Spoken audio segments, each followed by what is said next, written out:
বন্ধুরা জানেন কি পুরীর জগন্নাথ মন্দিরে ভগবান জগন্নাথ দেবের এত প্রিয় কেন খাজা মিষ্টান্ন, যেখানে এত মিষ্টি থাকতে খাজা ভগবানের এত প্রিয় কেন হয়ে উঠল?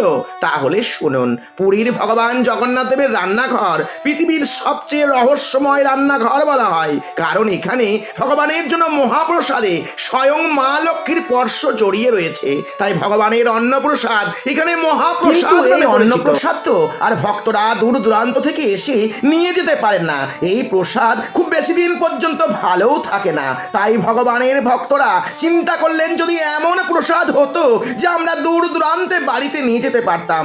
ভক্তের এই সামান্য ইচ্ছাটি ভগবান জগন্নাথ দেব ঠিকই বুঝতে পেরেছিলেন, কারণ তিনি তো তার ভক্তের মনের সব ইচ্ছাই পূরণ করেন। তাই ভগবান একদিন পুরীর মন্দিরে প্রধান পুরোহিতকে স্বপ্ন দিয়ে জানালেন, এমন এক প্রসাদ তৈরি করো যা আমার ভক্তরা দূর দূরান্ত পর্যন্ত নিয়ে যেতে পারে। ভগবানের আদেশ পেয়ে সেই রাঁধুনি যখন মন্দিরের রান্নাঘরে ময়দা দিয়ে এই খাজা তৈরি শুরু করলেন, তখন এক অদ্ভুত ঘটনা ঘটলো।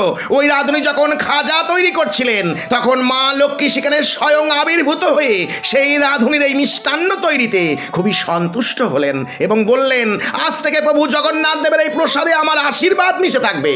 সেই কারণেই সাধারণ ময়দা, গাওয়া ঘি আর রসে তৈরি এই প্রসাদটি হয়ে উঠল মহাপ্রসাদ। এই মিষ্টান্নের নাম খাজা কেন হলো জানেন? খাজার ভেতরে যে অনেকগুলি স্তর থাকে, যেগুলি আমাদের জীবনের প্রতিচ্ছবি।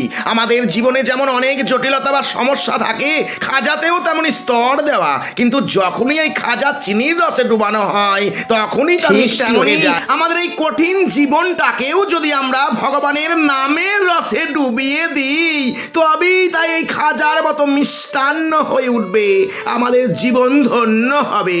আর এখনই প্রভু জগন্নাথ দেবের কৃপা পেতে সকলেই বলুন জয় জগন্নাথ।